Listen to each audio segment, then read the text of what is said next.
Going on, guys? Welcome back to another episode of the Strong Life Podcast. I'm here with my buddy Josh Bryant, co-founder of Jailhouse Strong. Your other partner, Don Benchay, is like he's on the down low. We never even see him. Yeah, no, he definitely is. We only hear him when he does some of the voiceovers for the YouTube. Why is he on the down low? Man, you're gonna have to ask him that. He did this. He's did a seminar with me in Dallas a couple of years ago. So he's actually a good speaker and stuff like that. Maybe something with his other job or something. I don't know how much he wants to put himself out there. He's a professor, right? And a jiu-jitsu instructor. He's a professor, a university professor. Yeah. So I don't know like how keen they'd be on. Yeah. I have no idea. I'm thankfully not involved in that world. Everybody is offended nowadays. So you have to be, it's amazing how many people got like shut down. Our mutual buddy, Jim Wendler's like whole Facebook was shut down. He's like, I was getting flagged because I was talking about responsibility and being strong. No, totally. So, yeah. Can you imagine kind of behind the scenes of Facebook? They're all in the meeting room and they're like, look at this guy. And it's like a most wanted face up there.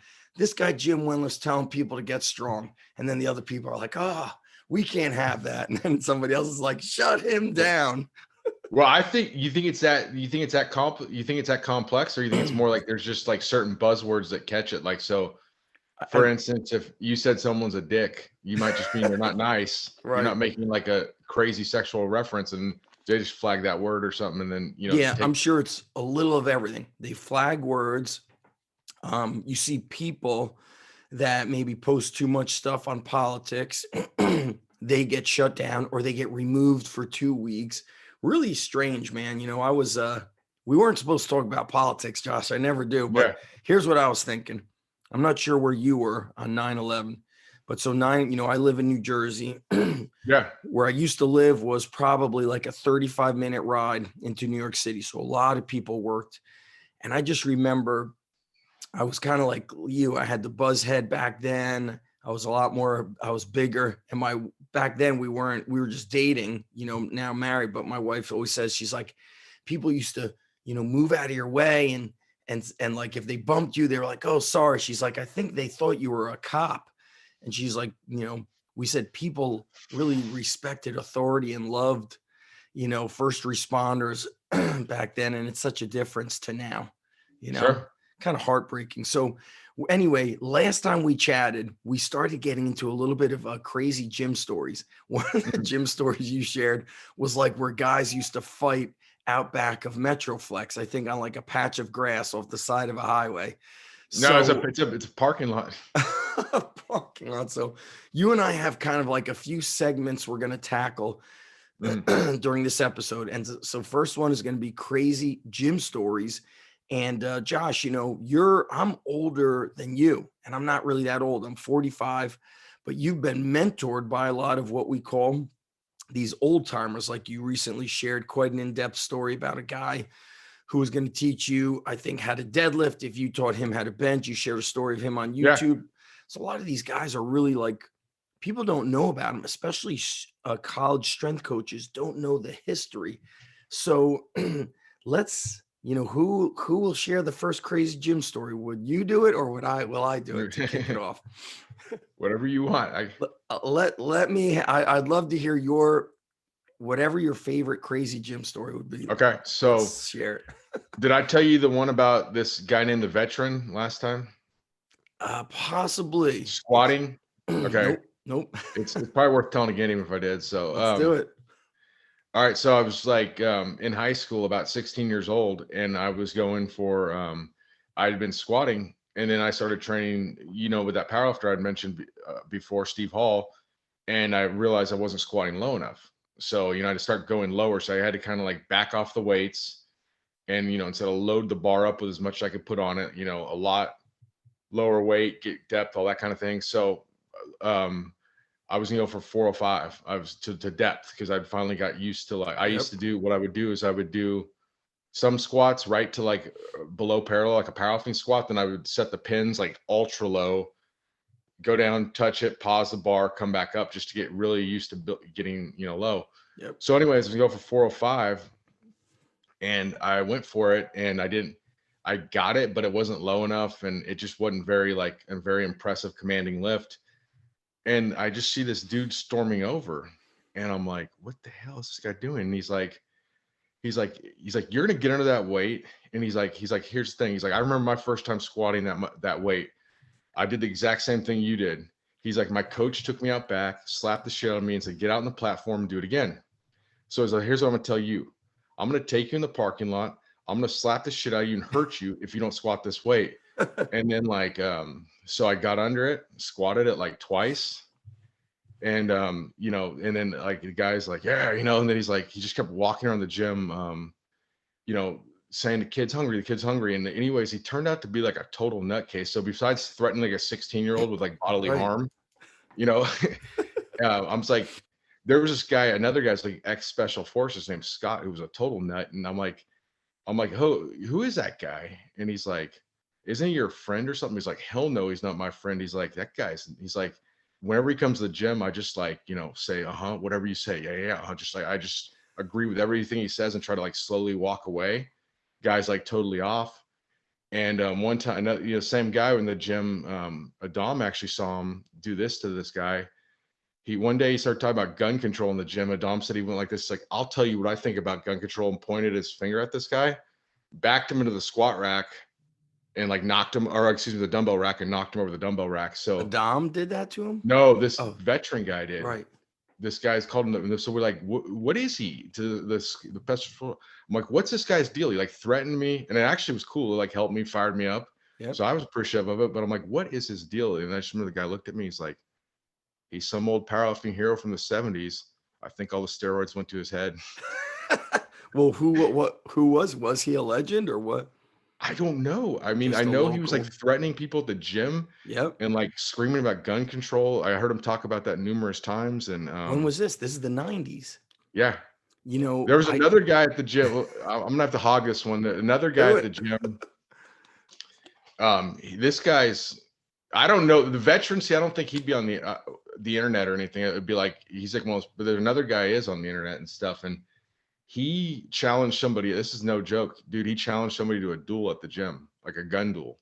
Old fashioned, like Yeah. Wild So West. he said that he was in there, and this big bodybuilder named John just kept like strutting his stuff around the gym and like, just kept like making snide remarks to him. And he said there were some girls that stopped by the gym from Scandinavia, and he was talking to them out front, and this guy butted in the conversation, and they ignored him. So basically, this John guy kept talking about this Dennis guy, the guy that challenged him, about what, like, John kept saying, like going around the gym saying Dennis smells, just like kind of starting rumors about it. And it got to this he said it was this kid in the gym. Dennis said this kid was just shit disturber. He would go back and forth and tell one, the other said this, the other said this. Yep. Then finally this guy we've actually wrote about in the book named Thick Vic heard about it. He heard about it, and he said that, like, What book was that in? it's in which one is that? It's in the Rucking book, Okay. the recent one, and Tactical Strongman. Okay, I have Tactical Strongman. It Yeah, wasn't Thick Vic Richards, because he no, was from your area. Actually, he was Orange County, that guy. yeah, no, Richards. this guy's like a more of a local. That guy's a little more nationally known. And Thick Vic was friends with Dennis, and finally he said, like they kept missing each other at times. So Dennis said that I told Thick Vic, all right, you tell John, we meet he's like, you tell John he has 50 pounds of me. But They told I've this been to a, you? They said this no, to you? told us to Thick Vic. He said, Okay. you tell John he has 50 pounds of me. However, I'm a master of every weapon I've ever put my hands on. And I know he's an avid gun collector. Let's meet in the mountains, 20-step draw, and it's over. And then like I thought this was a joke. So this John guy was so arrogant at the gym, and like he wouldn't even talk to people unless he thought you were like important. But I guess he thought we were important, so he'd always talk to us. Yeah. And when Dennis would come in there, like, oh, hey, there's Dennis over there, and like John wouldn't say a word. He'd be like, oh yeah, I'm gonna go do do a set of bicep curls or something. Like it was crazy that he actually challenged him. And that guy Dennis that challenged him to duel was, I guess, some disgruntled ex-CIA agent was the word. I didn't look into this. It could all be nonsense, but he was apparently some disgruntled like CIA caseworker that was living out of his van. I mean, it was just a wild place. What's more wild is our parents dropped us off at these places.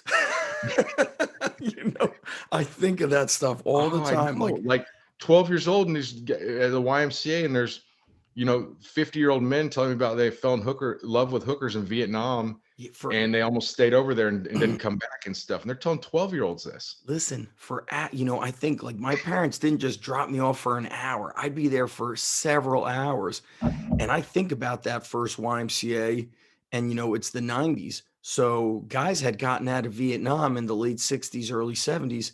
They're the age that they were lifting, they were in our age. They were in their Yeah. early and mid 40s. So Yeah. they were guys just like us who had seen the world in a completely different light. The YMCA I went to had guys were truck drivers and there were so many different kind of walks of life. But the story that hits home for me, and interesting, a lot of these quote unquote crazy guys from many of the gyms I went to, they passed away. They did street drugs, all kinds of drugs. A lot of these guys OD'd, but there's this one guy, Crazy Eddie. So we were in Edison, and Edison had a store called Crazy Eddie's. If you look it up, the guy was like kind of like tied into the mob. He went like public, but it was completely fake. He had like warehouses filled with empty cardboard boxes.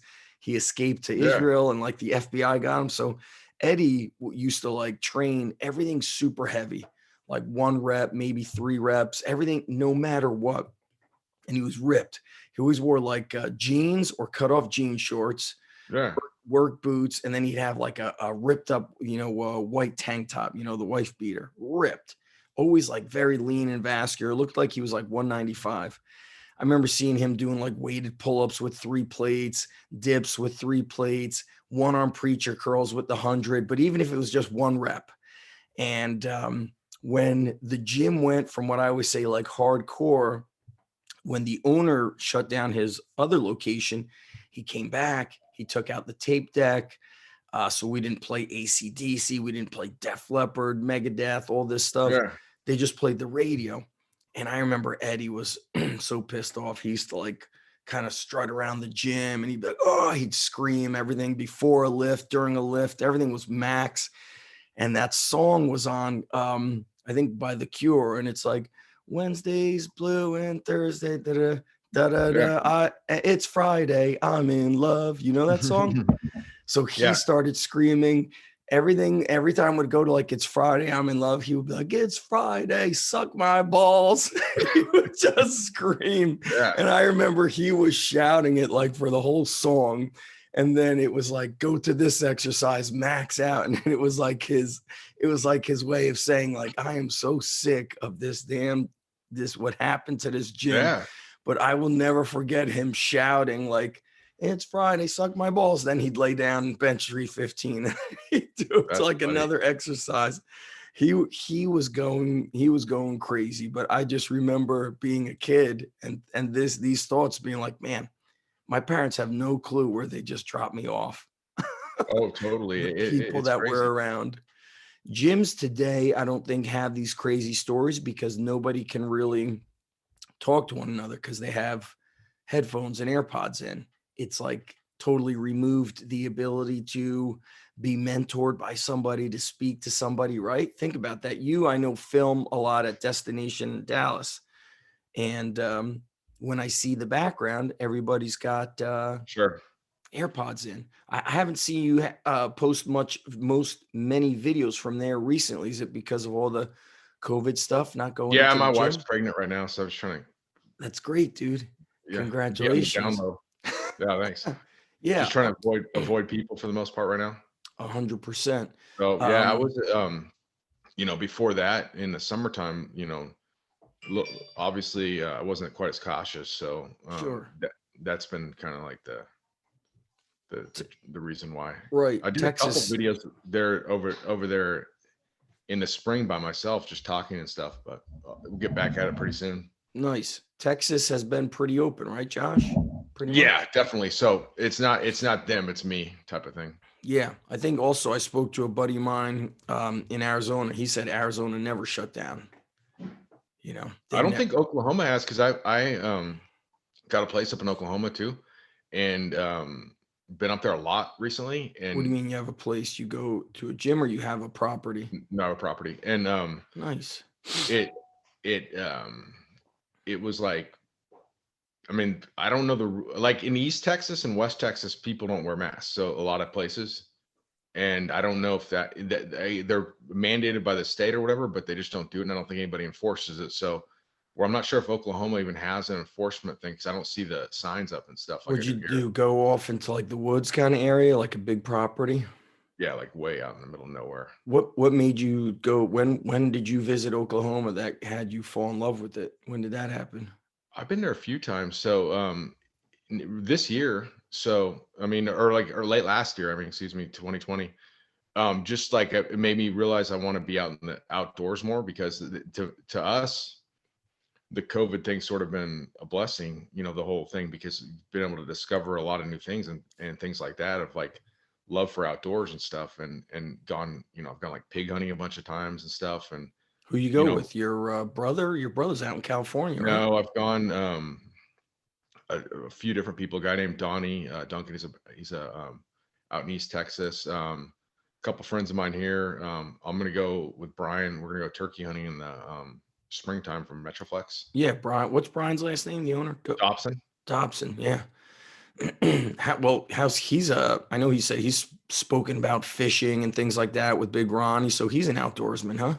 Yeah, so we don't have up there so much. I mean, I don't know if you can fish there, because on the property there's like a railroad trestle. The railroad's inactive now, but it's like 50 feet up in the air, so you could like cast a line off it and I've fish got if you want. I've done But some good fishing off of railroad carp, big carp. I remember how deep is it though? Because I don't know as much about. I mean, where I live right here, right. I got a lake within, because if I cut through my neighbor's backyard, about 100 yards from here, we can catch huge catfish. And Oh, but me too. I got it's a small pond. It's 3 houses away. My son caught some catfish that were like the size of my forearm yeah, over the exactly, summertime. crazy. Huh? He's I don't know if he follows your son on Instagram. My son is now 12, but he gets into things and he starts researching them. So he knows a lot about fishing. We live near the beach, but he has different fishing poles and reels for depending on where we go Oh fishing. wow. And then recently, I know you'll like this because I know you really instill this with your kids. We opened him up an E-Trade account, like with like parent, I forget what it's called, custodial account, gave him a Yeah, we thousand got that bucks. too. Yeah. So yes, I picked him up from school yesterday, and he said, he's like, he's like, I heard that successful people read 20 pages a day. I said, Daddy always reads every day. I would tell you that all the time. So I bought him a book. It's like the oldest book on like stock trading, but he starts researching stocks. He opens his phone. And to me, that's important. So what are you Very. doing with your kids? You homeschooling them with all this stuff going Yeah, on? Or homeschooling them right now. is your wife But a teacher? Is that why? she was before. Yep. But yeah, so we thought that'd be the best route to go, and it's been like pretty cool, because like I've taken my kids. I mean, last week I took them pig hunting during the school week, because In Oklahoma? this was in West Texas. And so we're gonna go in Oklahoma we're going on Friday, then again on Tuesday. So that's kind of the beauty of it, because I set my own, like, as you know, you texted me this morning at 3:45 my time, and I responded right away. So I'm up Yes. doing stuff, but that's kind of the beauty of the situation, is I can make my hours how I want to make Right. them. Yeah, I was up So at 4. yeah, that's what I'm saying. So you get a lot done then, and then so it's not like the life of the business owner, you be sitting around my pool drinking fruity drinks all day, but at the same time, you can, if you're smart, you can construct it If you're to smart. what you need to do. And then with the homeschooling, I'm sad they're going back next year, because we just go like, all right, let's go pig hunting on Tuesday type of thing. I know. I know. It's tough. My son is not built for sitting down all day like that. It's not good for him. I think he could handle maybe half a day of school, then he could come Mhm. home and study stocks and go fishing and learn things. What's interesting too, Josh, I know we're kind of going off topic of what I planned. Sure, that's fine. A dad had emailed me the other day that his son wanted to do like a high school. He's a high school senior, do a like a research project. His son wants to get into strength and conditioning. I used to train his son, I said to him, I didn't, first thing that was a red flag was like if he loves it so much, he would be here training. Number one. Number two, I'm thinking about how you've really created a successful business for yourself, but Mhm. but I mean really through the blood, sweat and tears, legit. I mean the training you've done, the accolades you've achieved. I mean, you've really gotten under the bar. That's not so common. And then I said, look, you know, I've been offered college, strength and conditioning jobs in these major Division I universities where you're essentially working 6 a.m. to 6 p.m. You work often on Saturdays, and you're getting paid a below average salary Yeah. while needing a master's degree. Where I'm thinking to myself, like I told him, I said, I wouldn't recommend he goes into that field, into strength and conditioning. You have to really know how to build your own business. I think if you want I to, or you got to be the top football strength coach. And how many of those guys are there? Yeah, It's and I mean, yeah, if that's what you want to do, don't let everybody tell you can't do, but it's gonna be a lot of work, and you need to learn the psychology of everything behind it because it doesn't like there's all sorts of really smart people that are kind of in the strength conditioning world that are pretty much unemployed, because yes, they don't understand the game. It doesn't like correct. your understanding of some kind of Russian periodization you translated is awesome, but at the same time, if you don't know how to, if you know that you say you work for Nick Saban, his kid likes baseball cards. Maybe if you found a card and brought it into him for his kid, that would probably go a lot longer, a lot further than the Russian periodization because he's gonna recruit the best players. So you need to learn how to play the game. And it's amazing like how many people don't understand it. Like I literally had somebody like message me on Instagram the other day and was like it was so like not rude, but like yo man, like what I need to do to get to your level kind of thing. I'm like, dude, like first off, I said, I'm actually going to take the time to respond to you. So take this for what it is. You first off, you need to like learn how to be polite. You need to like Hmm. address people by their name. And if you're wanting something from them, and obviously you're not wanting to pay for anything, so at least you need to tell them how they've influenced you, why you like blah blah blah. So there's a book called How to Win Friends and Influence Yeah, People by Dale Carnegie. And the best piece of advice anybody's ever going to give you in this journey is read that book because you clearly need it. Like, I think it actually worked though. The guy wrote back a few days later and said like, thanks a lot, and I really appreciate it. And it's interesting. Somebody messaged me yesterday and said, Mr. Even-Esh. And the guy yeah, is maybe 10 years younger than me. He's like, first, I want to talk about I've been following you for many years and how you've influenced and helped so many lives of young athletes. Like, da da da da da. Then he got to what he wanted to ask me about. yeah, it's And I was like, wow, impressive. well, and it's a thing of like, and I don't get mad at people anymore because I've seen like such poor parenting out in public and stuff that Yeah. like, if someone's 20 years old, it may not have been an iPad, but their parents, when they were out to eat and should have learned how to act properly, may have just thrown a Game Boy in front of them or something and said like, play Tetris for 4 hours while, we do Yeah. whatever. And they maybe have never been, no one's ever sat down and said, no, you don't address people like that. You do, That's right. you are polite and stuff. So I don't get mad at people, but I am sort of amazed at like how, like, I mean, I think if you're in that field, like not creating your own business, it's going to be 75% maybe like you're kind of like emotional intelligence and how you navigate within that and learn how to like play the game versus like what some of the smartest people I know, like, that have tried to make in that system haven't done very well because they'll be like, no, I want to like, I was thinking of, I interned at a major, I don't want to give it too much school. And there was a running backs coach there. And he said the fullbacks couldn't weigh over 230. And I'm like, okay. But some of them were like 6'3" and some of them were 5'7". So surely nobody's so stupid to think that that's the same thing. This guy was that dumb. Yeah. And he'd been arrested for like DUIs. I mean, just numerous times. It wasn't like he made one mistake. It was like a recurring, I don't even know if Yeah. he had a license at that point before Yeah. It's Uber. interesting to It's some. just a mess. And I told the head strength coach, I'm like, hey, what the hell's going on here? Like, surely no one thinks 5'7", 230 says. He's like, just took me aside. He's like, don't fight that battle. He's like, you won't win. Hmm. I'm like, I can't. Okay, thank you for the advice. I appreciate it, but I can't operate in this system if it's just going to be like, kissing people's ass and like, the emperor has no clothes. Yes. I'd rather be broke and homeless or something than put up with that myself. Yeah. I can't do Pride. that. No Yeah, doubt about it. it's not even like a egotistical pride thing. It's just I want to do it the right way. Yeah. And if Well, you've no basis, I mean, somebody thinks 5'7", 230s the same as 6'4", 230.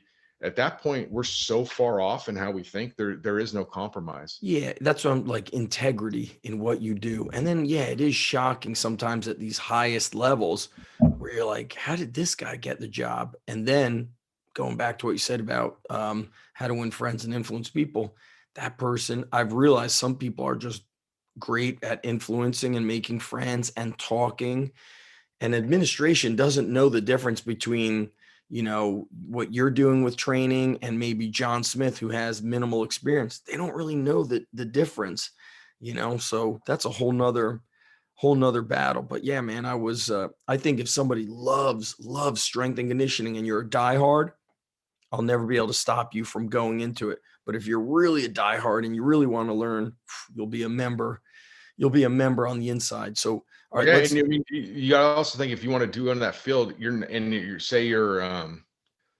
say your passions, say you're a female, your passion's volleyball, and you want a strength coach for volleyball. I promise you, you're not gonna, no matter how good you get, you're not only gonna strength coach for volleyball. You're gonna have other things to do, like maybe football. If you get a big enough name, because it generates so much money, you can maybe not be the head strength coach. Like some places will do like a head strength coach, then a football strength coach, but I mean, a lot of times, like to me, that's why I gotta like even working at the high school. Um, was I didn't like the fact that I was in a classroom like 5 periods a day or something. I'm like, I don't want to. I'm not gonna waste 80% of my day in a classroom. I don't like this. You know, again, I would, I would have rather work at like Burger King or something because at least I could admit that I don't like the job. It's not important to me. Where this is my passion and it's screwing up my passion. Where if it's just a job, fine, I can put up with. It's not supposed to be fun. It's a job, but when it interfered with my passion, it drove me nuts. What were you teaching in high school? I mean, I was teaching. I was kind of like not much. I'd help out in different. I wasn't a teacher's aide. I was a real teacher, but They just put me in different classrooms to help out. So it wasn't like it was hard, Hmm.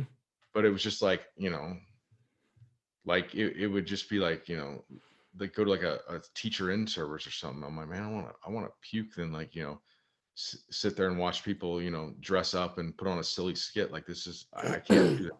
Yeah, you wanted to, I always say, like, you cannot stop an entrepreneur. If it's in that person's blood, they're going to go and do what they do. The high school I got hired at, this is a brand new position for strength and conditioning. Mhm. I'm writing the curriculum every day by being on the That's ground awesome. floor. Sometimes we're in the weight room. Sometimes we're outside. Other times we're doing hill sprints. Other times it's, team races of tire flips or medicine balls. I'm rebuilding the weight room. I've removed stuff. I painted stuff. So it's been like a blank canvas. I mean, That's yeah, cool. it has I got been. that with the strength conditioning aspect. The athletic director and all that was perfect. It was just there was no wiggle room on what you're saying during the day of like if it would have been built, that's what I, do a lot now, create courses on personal training certifications and things.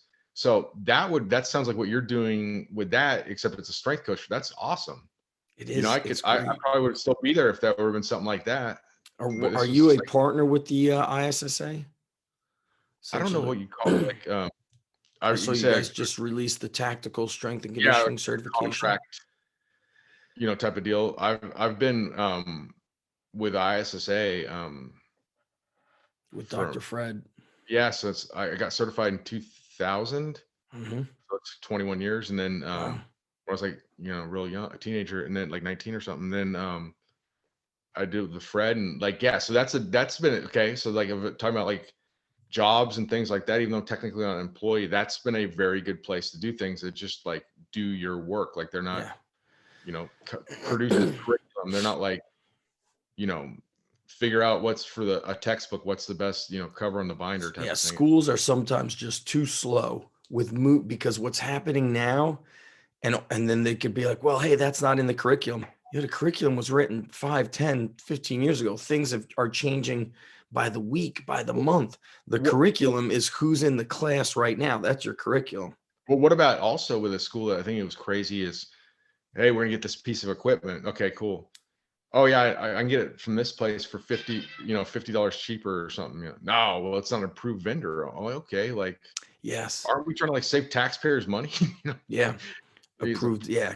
Just really a backwards way of thinking. oh, it's insane. It is insane. So, you were talking about Oklahoma a couple weeks ago. I did some travels with my wife to also look at property, Where at? upstate New York. Okay. Yeah. We were eyeing something up, but the realtor is just speaking about like business is like some people can't even return a phone call. It's like, dude, how hard I'm about to give you my money. You don't even have to do anything. You can't return a phone call. Some people, make things harder. Sure. They make things very difficult. So that's always kind of shocking. So what did you do? Buy property and then build something, or you had? I haven't built anything yet. So how So much acres do you have? touching on two things there. So first off, what you're saying is a very good point. And I've looked at hundreds of thousands of properties online, hundreds in person type of thing to find the right one. What do you do? Go And on Land and Farm? What's the website you you use? go to you can landwatch.com is a good Land one, Watch. Land and Yeah. Farm's a good one. You can Yep. do Zillow. I mean, sometimes Zillow will have stuff.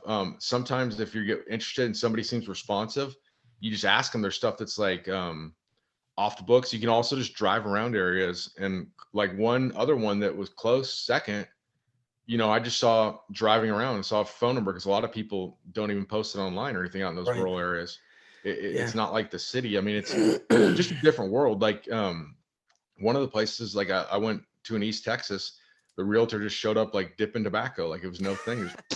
I don't care. I thought it was Yeah. I think it's kind of like great. refreshing. Yeah, Yeah. it was That just is. like that's not acceptable in like around Dallas, So, Right. Right. but the thing that was interesting is a lot of people don't because business is good for real estate right now. And then like even like when we've done some home renovations, when it's amazing when business is good of like how people don't respect people enough to call them back. That's Like right. if I can't work with you in person, like so I don't even I'm not doing in-person training right now because of the COVID thing. And even before that, I was full. So I tell somebody, hey, I don't have any time, I can't do it right now, but I would write back. If you're interested in online training, here's what's offered. If you want someone in person, where are you located? I'll see if I know somebody in the area, can refer Nice. you over. Yeah. I do First the off, just same. being a decent human being. Second off, yeah, that's one first time I heard of you. I remember somebody had said like you were like one of the only big time guys that wrote them back. Even it's like, I mean, I like, respond to pretty much yeah, everything. And if I don't, then there's some sort of mistake where maybe it went to spam.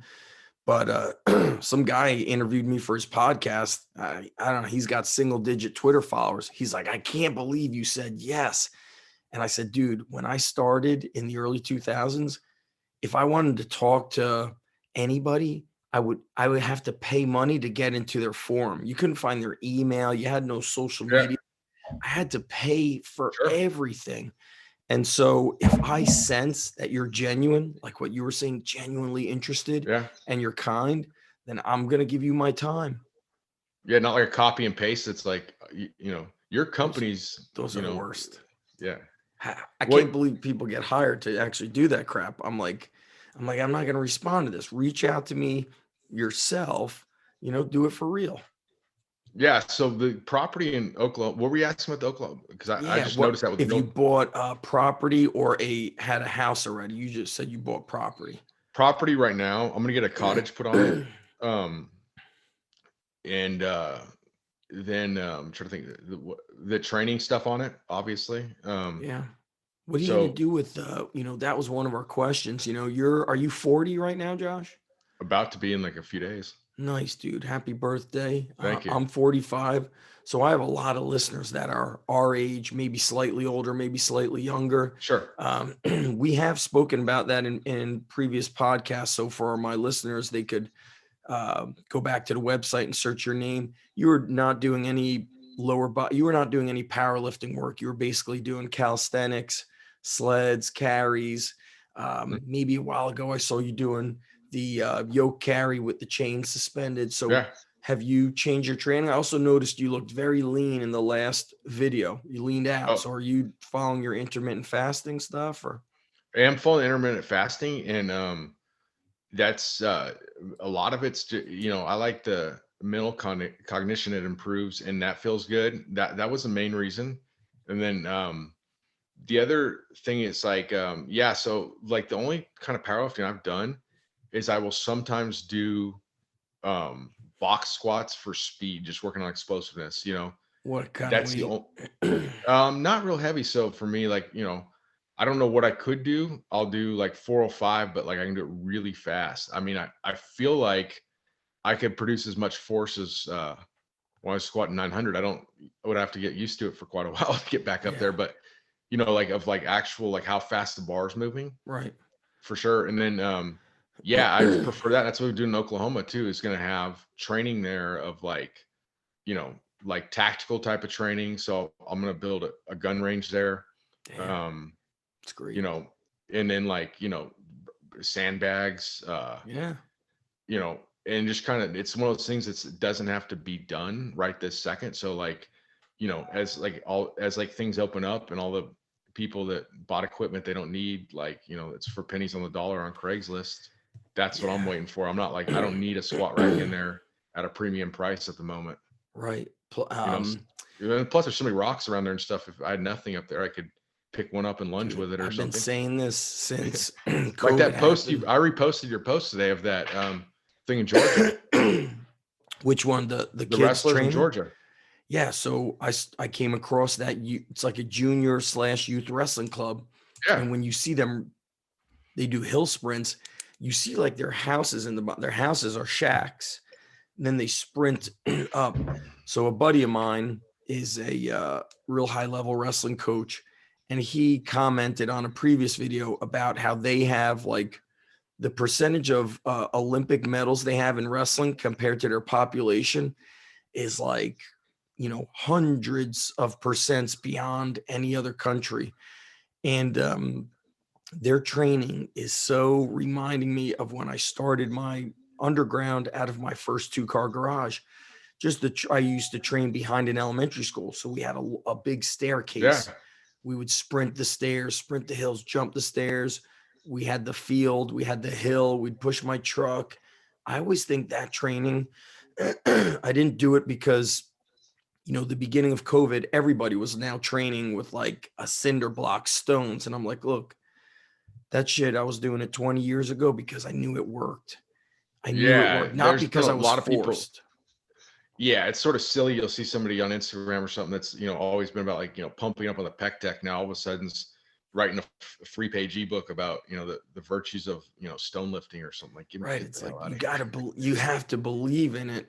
If you don't believe in it, forget it. So I also think in your garage, you mentioned squatting. You have a belt squat. You still have it? I got the belt squat in there. I have The cable machine, the dip cable bar. machine, then a bunch of strongman stuff in there. I have a chest supported row, a That's dip right. station, some dumbbells, You have any? and a lot of strongman stuff. Right, right. How often are you training? I train like organized every day but Sunday. Hmm. And I'll do something on Sunday like active recovery or something, but it's more like fun and or like purpose, no purpose, like Sure. no plan to it type of thing. Yeah. Of lifting.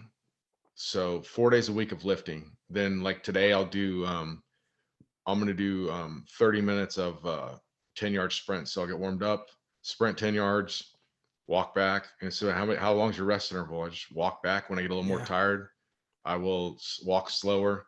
I just Yeah. make sure my speed's not decreasing, but it has slowly like the volume's picked up and I can feel my conditioning picking up. Because like I think a lot of people when they think sprinting, they'll be like, I'm sprinting 50 yards and I'm gonna do it in 10 seconds. That's not really a sprint. I mean like I have sprint to me means you're going as fast as you can. If it's slower than that, you could be running fast. It's a little bit slower. It's a tempo run, but sprinting, by my definition, there is no 90% sprint.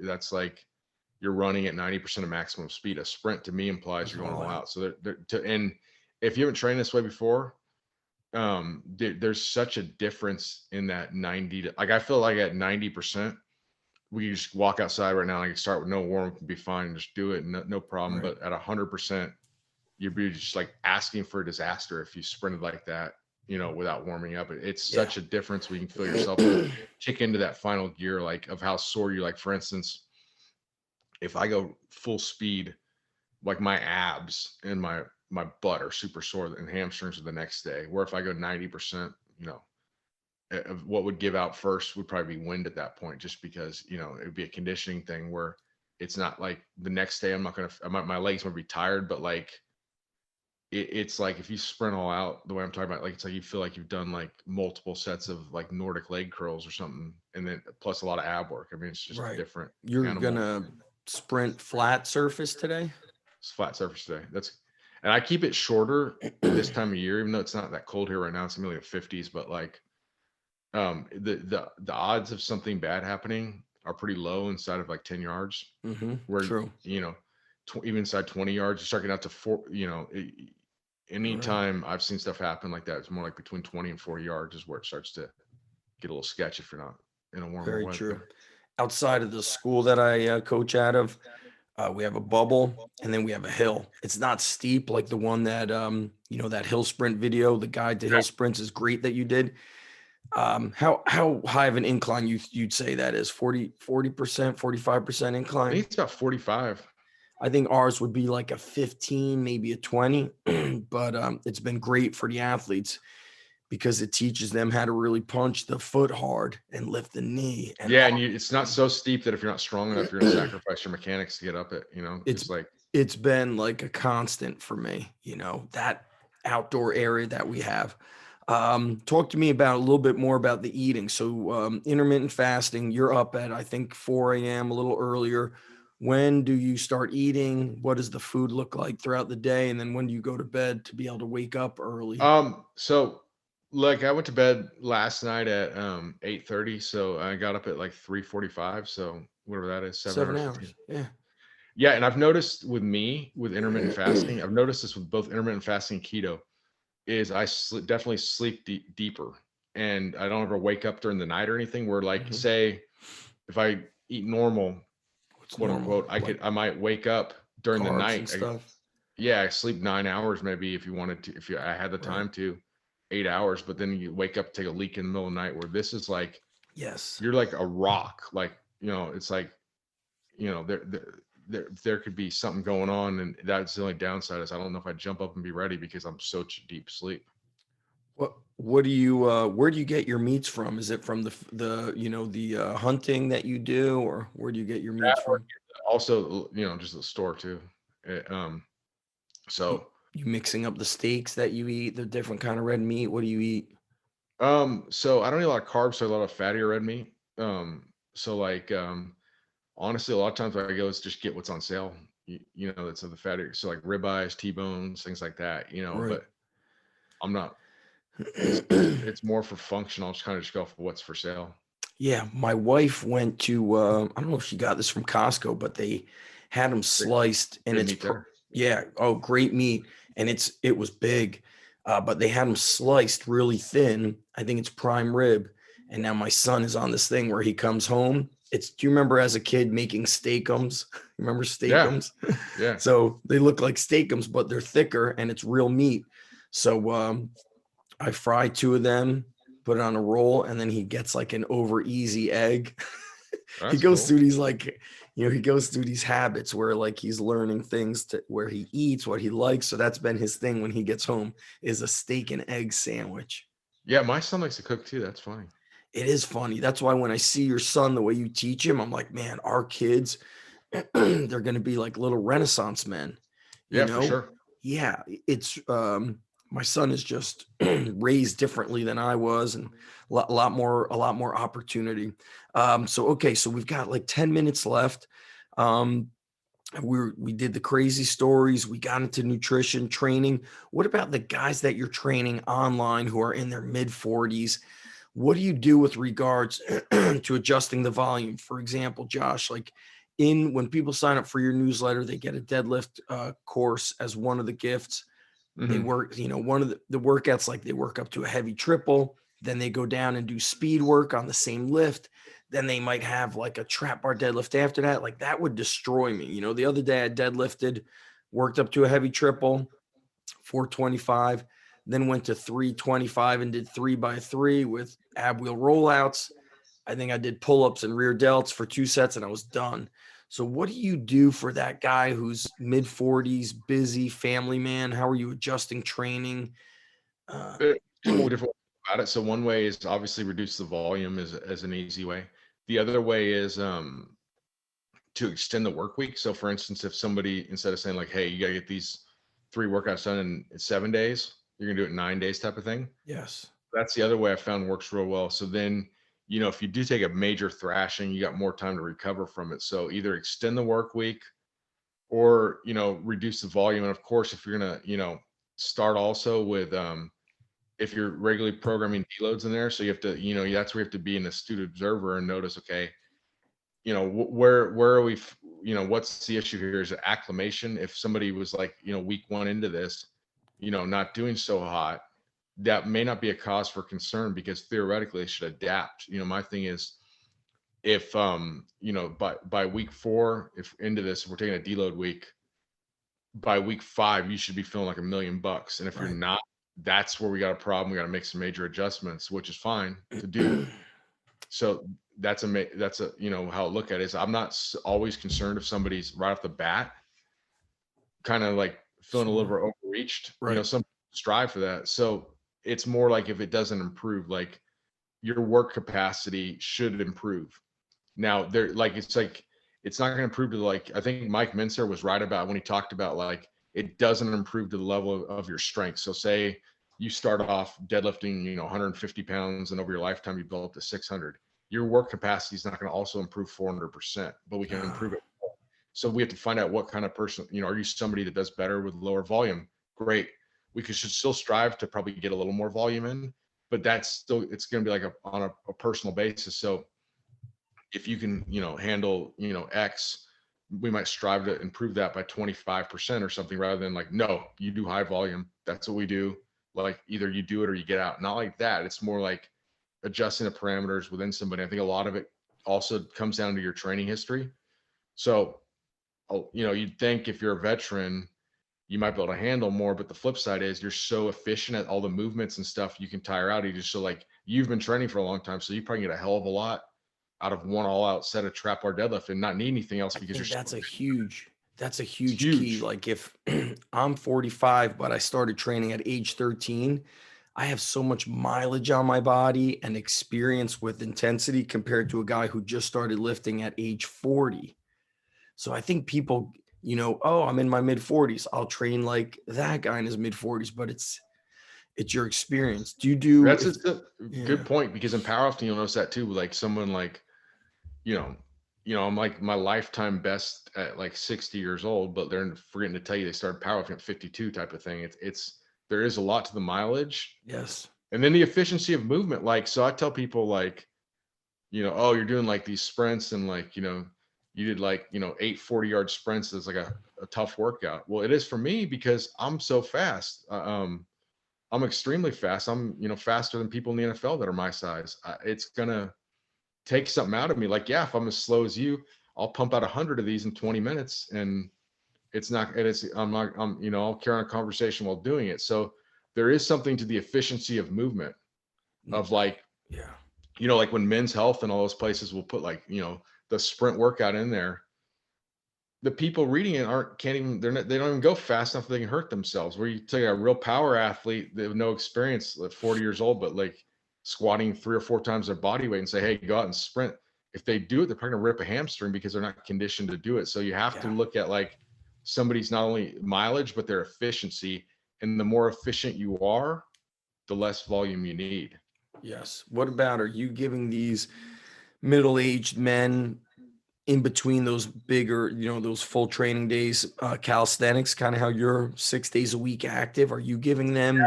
Or we'll do things like, depending on someone's schedule. So, and then the other one I like to do a lot of is, do you do any rucking at all? I'm gonna get my knee fixed in the end of March. Remember, I had kind of reached Yeah. out to you. I haven't been able to, any impact hurts. So walking, jogging, I haven't been able to run for 2 years, but I used to ruck, I used to run, I used to run on the sand, run on the street. I used to hill sprint, and just past 2 years, man, my right knee has just been a nightmare. When are you getting fixed? I'm going to get it fixed. The March 25th is current surgery date. I can't wait to get it fixed. Rucking, yeah, because rucking, I mean, yeah, if walking hurts, obviously rucking would. That's fairly You I know find a what lot more people can do that than you know what I'm you thinking might. of doing? The old But school, I'm older than you, Josh, but when I was like 12, it was popular. They would do the power walking with weights, and yeah, they got to I lift remember the, that. yeah. Well, actually, in California, walking, everybody's so fit. I remember when my brother lived in San Diego, his apartment complex, the back faced the Ace, the American. And I Yeah. remember on lunchtime, I'd see just hundreds of people in the streets walking in their, corporate attire. So you probably saw a lot of that. But somebody I spoke to was mentioning, Marty Gallagher wrote about it in Purposeful Primitive. Do you have his book? Yeah, it's a good book. I know he interviewed you, and I Yeah, I thought that like was his books. I like all so. his writing. Yeah, great. He's one of us, or we're one of him. I'm not Yeah, sure how whatever. Yeah, he probably more one of him. one of him. Because didn't he just turn 70 or something? 71 or something? Marty is turning 70, yeah, or Or I just saw turned something about him 70. related to 70 the other day. Yeah, and just he does one set and done, but he always did one set and done. And he asked me, he's like, Zach, why do you think you have these injuries? I go, because my volume was so crazy, and then I would do forced reps plus triple drop sets plus negatives. Like I did high volume coupled with ultra high intensity. It Yeah, was and that's a horrible. combination. Because I think you get away with a lot more high volume if it's sub-maximal, though, just to kind of Correct. like dial it in. And Yeah. check this. So, rucking the other day, this is kind of not a gym story. It's a funny story. It's a true Yeah. story. Like a week ago, no joke, we were getting ready to go up to like Oklahoma the next day, and my kids get so excited about getting up to go. They don't even like sleep the night before. Like it's ridiculous. So I'm gonna quit telling them the day before we're gonna go Yeah. because they like literally can't sleep. And like, one was talking in his sleep, the 6-year-olds, and need to make sure the guns are ready. I walked in, he was saying it in his sleep. Yeah. Yeah. That is so funny. We were hiking or rucking in the city though. So they were just running up and down the hills. I had a rucksack on, walking just up and down the hill. It's like I think I measured it out about like 43 yards. It's a pretty big hill and steep hill, especially for Texas. I don't know if it's man-made or what. It doesn't make sense how this is right there, but it's in the city, but there's a lot of trees, like a lot of trees around. And dude, we got stalked by a bobcat. No joke. Oh my God. Yeah. So I'm like, what the hell is that thing? That's not a regular cat, and it's way They bigger. attack people. They attack people. So I was like, all right, we gotta like slowly get out of here. It's like getting closer and not running. I said, so all right, we cannot show fear here. And my 6-year-old kept saying, don't run, don't show fear. Walk. He's saying walk confidently. And he was like kind of like had this pissed off look on his face, like Yeah. he was ready to go. And dude, I thought we were gonna literally get it. And the thing is, the rucksack I have, to wear it correctly, it's kind of hard to get on and off. So it would take it takes an effort to get it off. It's not like you just go like that and it's off. Yeah. I literally thought we were about to get attacked by a bobcat. You carry you I carry am a from knife now with you or on. anything? I had yeah, I'm gonna waste my time with a knife. I'll be carrying my Glock next time with a couple Yeah. extra clips loaded. Yeah, for sure. I got a license to carry, so it's perfectly legal. I just didn't. Oh, you're in Texas, yeah. Yeah, You so I didn't think it know, was necessary. I don't know. Just gonna walk mm, around with guns for for fun as part of exercise. But yeah. Then you I have don't. like where you grew up in California. I know my cousin when she had Great Danes and she was in Topanga Canyon, Oh yeah, with all the celebrities. Yeah, they had to fence the yard. She said the coyotes, right? The coyotes will lure is it the coyotes? They lure yeah. It's a the coyote. I say bobcat. It's a coyote. Yeah, a yeah, coyote was or a bobcat was yeah. caught. I don't know what the hell it was. I think it was a coyote Well, the actually. bobcatters usually they're in the like mountain regions, but the No, this is like this coyote. coyotes attack the dog. They like lure the dog, and then and then they gang up. So one Well, will lure everybody the says they're dog. skittish and they run away. This one's well fed though, because the other ones I've seen around are all skinny and scraggly looking. This one was like not fat, but like for a coyote, he was well fed. And my wife said she keeps up with like the area. They got like a Facebook group or like for people that live in the area, Right. and they've been talking about some bobcat in that area that like looks well fed. So like it's A I bobcat or a coyote? our coyote. I mean, I'm sorry, I Yeah. keep saying Well, bobcat. the bobcats, at least I know they're known like to attack hikers in the mountains. Like, This it's, thing didn't attack us, but it got within like 30 yards yeah, and they become like, how do you say, not civilized. What the heck is the word? They become accustomed to the humans. Like I'm in a town, but we have this pond near me, and once in a blue moon, I see a fox strutting down my street in the middle of the street. A are fox, foxes aggressive? a fox. No, but they go and like try to get fish and little animals. They might get like baby rabbits, things like that. Yeah. But you never, I don't trust people, and then I also don't trust animals. It's like, Yeah. I mean, because the thing with the coyotes is everybody said like I've gone hunting with is something like I don't consider myself I'm a beginner, but I've gone with a lot of people that are good. right. Um, you say, what do you do with coyote? They always say shoot on the spot. Like it's a universal answer no matter what is there's like shoot them on the spot. Like people just do Why do they not like say them. that? They don't trust them. They don't trust them. There was us tell you a quick story and then we could shut it down.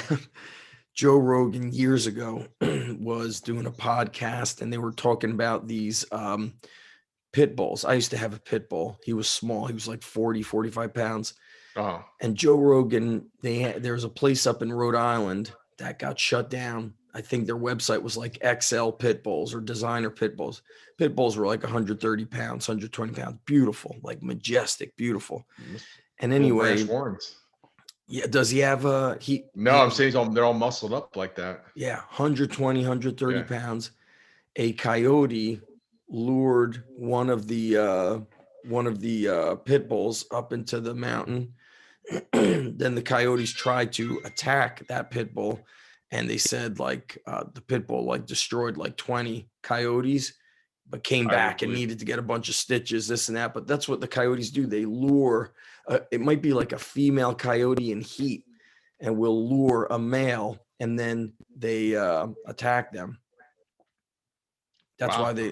yeah, wild. So yeah, that I think it was like XL pit bulls or designer pit bulls. They were in Rhode Island, and I think the neighbors complained, and so they had to go get like a farm, like a bigger piece of property.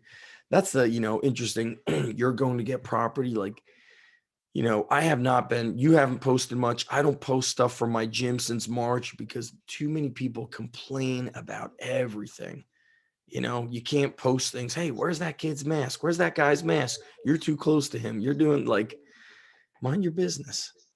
Oh, for sure. Like of what or like, well, if I had a gym like you, I'd be working out. Like it was it's like I remember Brian Shaw was posting something about his workout. Someone's like, "Well, I'd be working out hard right now too if I had a gym." It's like, no, you wouldn't be because you would already have some record of body weight squats or PR you just set or something or like Yeah. when I'm a millionaire I'm gonna start being generous and donating to charity. Like no, you wouldn't. You'd give $1 or something right now if that's all you have. Like you know you're just gonna if you don't actively work on yourself, you're just gonna continue to become a stronger version of yourself, whether it's good or bad. Like people that are old and grumpy were probably young and somewhat grumpy and they just become more of themselves. People that are old and super nice were pretty nice when they're younger. They just become more of Agreed. themselves unless they actively work on change. Agreed. All right. I'm also working on a fiction book. I think I sent you a sample chapter way back. I'm not crazy actively writing it. I think I'm almost done. It's kind of random, not a whole lot of like flow On to it. what? Everything's fiction. So it's basically like they are experiences that I had, and then I kind of twist them into the direction I wish they went, or they're experiences I had and they're like 90% true, and I just kind of change the name and change the place, but it's all it's all training and Magical. That's called magical realism when you do that. Yeah. Is That's it? a genre that's like half, like that's what our writing, a lot of it is.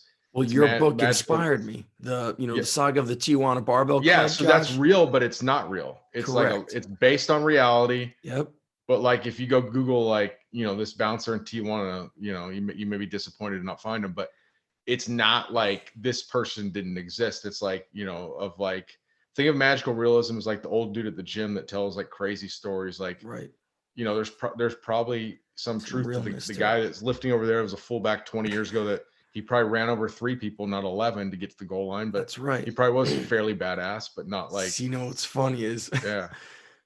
so I sent you an excerpt. It's called Uncle Tony's Highway Gym. So people now are emailing me. I already stated it's fiction.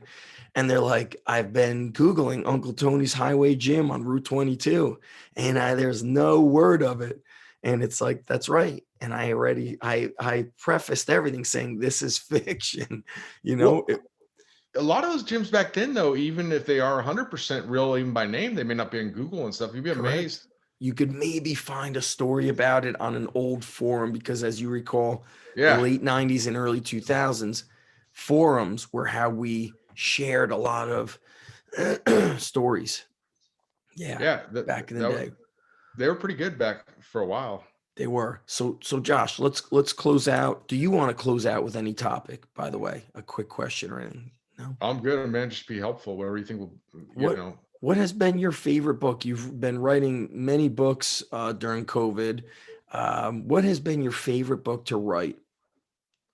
I think the recent one, Rucking Gains, because I think it gives, I think it like opens up to a new audience that like, so for example, like a lot of people have done, good job on putting information out rucking, like people like, the Art of Manliness, those kind of sites. But I think they're already got a buy-in to it already, where I think we've brought it to people that may not have bought into it, that trust us, like that are more Yeah, of like the powerlifting community and stuff, not like like the holistic community that wants to be stronger, but also, be fit and stuff. Like I think we've brought it to that level. So that's cool to see people that are like saying I haven't done any cardio at all, but now I actually have yeah. something that I enjoy. And then also the fact that there was no book on rucking. Like look at it, there's literally no other book on rucking. So Not I that I mean, know of. Yeah, yeah, I don't either. So if there is anything, it's like, some out of print military manual that's like a chapter or something in a book, but correct. An it's excerpt. literally doesn't exist, which is a little odd, but like it's nice to kind of be the first one on something like that too. It feels good to like kind of set the standard where it's Yeah. like, even if it's a book that I, like, and there's something somewhat comparable, it's cool. But like, I like to kind of, set the standard here. It was pretty cool to do that. So that was probably the most, um, I'd say that was probably the most fun one so far Interesting. this Yep. year. I share a lot of your videos because whenever my school gets closed down, go virtual, I communicate with the kids through like a Google Doc and all that stuff. So I share the hill sprint guide, the body weight stuff, all the Jailhouse Strong videos on body weight I appreciate training. it. It's actually really hard to find quality information on the internet. People think it's so easy, but it's not easy. And Depends so, on the topic, yeah, because like you think about it, like with body weight training, for instance, there's either be like, like let's just like, do push-ups to failure and stuff, and there's no sort of like, kind of that's a lot of these things that are good ideas. That's where they fall short. So like you were talking earlier about like the carries and stuff you've been doing for over 20 years, and I'm talking about rucking.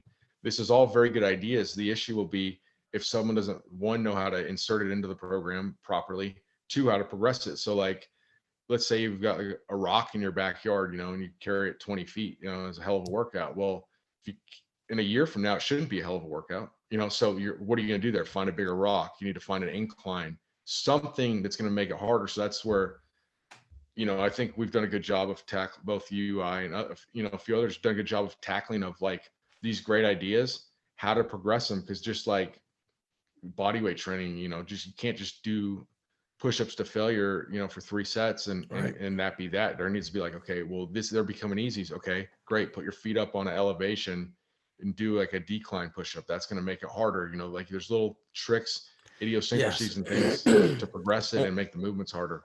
Only people who have done it like us, can really come out with that. My favorite book that I did was I did bodyweight bodybuilding when I was like so feeling beat up from lifting.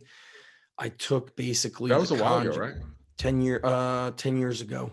Oh, maybe this summer might be 11 years. Oh, I thought it was more. I thought it was even older than that. Okay. I may have done it it was around about when I first moved here, so probably 2010. I basically took the West Side approach, like a strength day, a dynamic day, and then instead of hypertrophy afterwards, I did a hypertrophy day alone with different tempos, more reps, and then Yeah. kind of like a freestyle / conditioning day where you're just, you know, running, go, monkey bar climbs. And Yeah.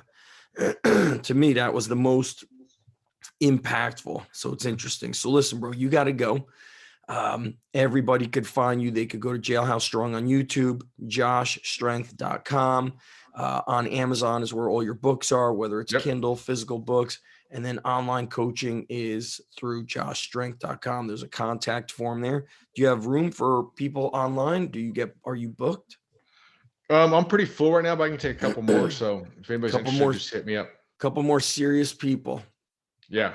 Yes, they A might. good spot to be in. I'm not like, where I'm like, you have to take whoever you get, so I just tell people how it is, lay it out ahead of time. What's the minimum somebody has to go with you? 3 months? 12 weeks. Yeah, 3 months. So, but I will take like, I'm only working with serious people. So, but a serious can be a number of things. Like you could be genetic freak deadlifting 700 pounds just because you just Yeah. can. Then it's, you can be like, hey, you know what? I'm a fourth grade teacher. This is my passion. I can only work out 2 days a week, but I'll give you 100% those 2 days and make that my focus. I'll say, great, let's do it. It's that. You're working with Tank Strength. What's his first name? Tank Strength. What's his first name? Oh, Brendan. Brendan. Great I was kid. thinking Tank Strength. Yeah, because Yeah, I'm Brendan. like, for God's sake, talk about a great kid.